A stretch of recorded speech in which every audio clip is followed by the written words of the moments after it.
Hello everyone, আমি রুবিনা। তোমরা হয়তো আমাদের অনেক কমেডি ভিডিও দেখবে আমাদের ইউটিউবে। তো দেখো, আজকে যখন নতুন সরকার ক্ষমতায় এসেছে তাতে আমার কোনো আপত্তি নেই, আমাদের কোনো আপত্তি নেই।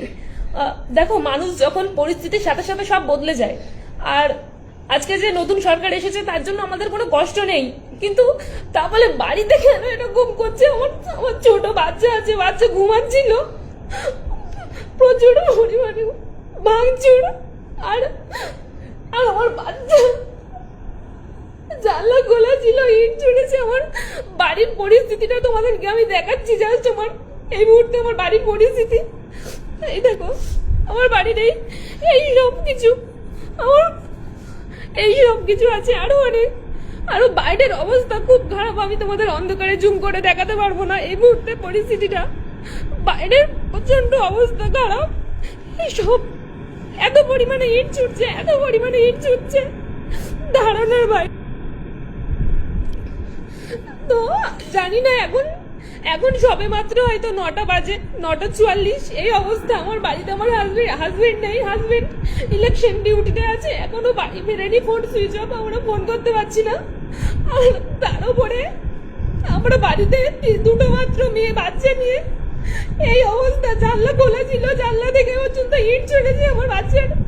আর একটু হলেই হয়তো বাচ্চার ক্ষতি হয়ে যেত। দেখো, আমরা বারুইপুরের বাসিন্দা, আমরা কোনো সময় ধর্ম নিয়ে কোনো বিভেদ করিনি। ইভেন আমাদেরও প্রচুর হিন্দু ফ্রেন্ড সার্কেল আছে। তো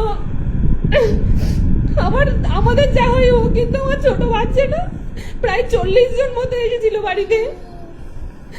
আর সে বাজে বাজে ভাষা, গালাগালি শেষ নেই। তো আমি জানি না এই মুহূর্তে আমি কি করবো। আমার কাছে যেহেতু আমার ফোন চুরি হয়ে যাওয়ার কারণে আমার কাছে আমার যারা রিলেটিভস আছে কারোর ফোন নাম্বার নেই, আমার কিছু করারও নেই।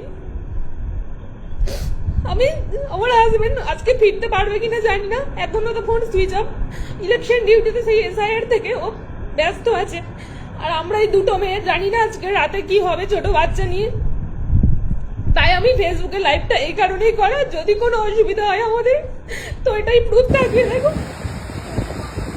আর সেই বাজে দেখো, বিজেপি ক্ষমতায় এসেছে তাতে আমাদের কোনো দুঃখ নেই। আমরাও চেয়েছিলাম পাল্টানো দরকার হোক, কেননা সব এত বছর TMC রাজত্ব করেছে, এবার অন্তত পাল্টানো হোক। কেননা মার্কেটের চাকরির অবস্থা খুব খারাপ, সবকিছু পরিস্থিতির দিকে সামাল দিতে গিয়ে অবস্থা খুব খারাপ।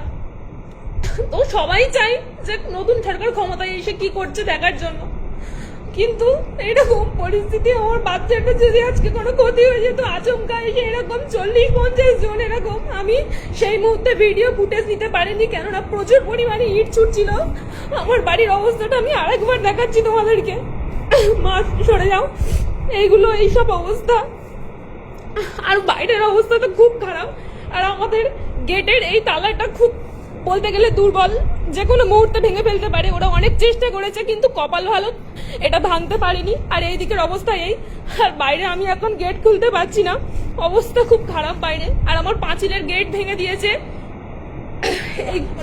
আর রান্নাঘর, ওইদিকে আমাদের একটা বাইরে রান্নাঘর ছিল, সব ভেঙে দিয়েছে।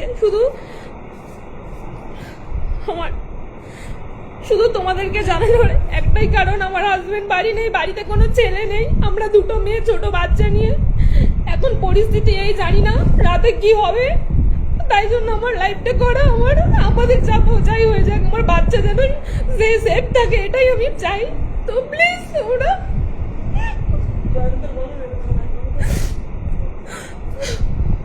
আমার ছোট বাচ্চাটা দেখো, আমার ছোট বাচ্চাটা ও ঘুম থেকে ঘুমাচ্ছিল, কিন্তু এত লোকের সময় এমন ভাবে ইট ছুড়েছে, বাচ্চার মাথার কাছে গিয়ে পড়েছে। আমাদের জানলা খোলা ছিল। তো প্লিজ তোমরা, জানি না কেন তো এরকম করছে আমাদের সাথে। লাইফটা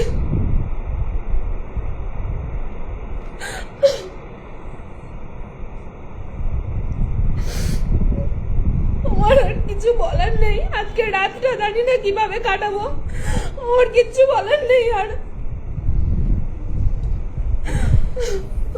মা রুমে আসো, রুমে আসো, বাইরে অনেকজন আছে, প্লিজ রুমে আসো, ওরা কোথায় লুকিয়ে আছে। আমি আমি যেই সময় ওরা এসেছিল এত পরিমাণ ইট ছুটছিল, আমি সেই সময় ভিডিও ক্যাপচার করতে পারিনি। তার উপর ছোট বাচ্চার প্রচন্ড আতঙ্ক হয়ে গেছে বাচ্চা।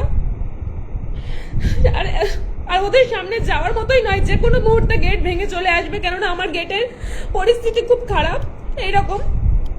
তো প্রচুর চেষ্টা করেছে ওরা গেট ভাঙার জন্য।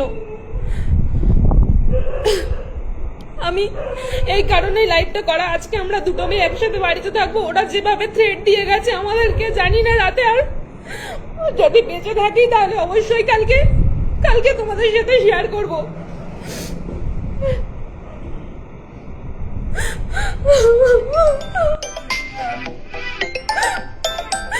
আমি লাইভটা এন্ড করছি।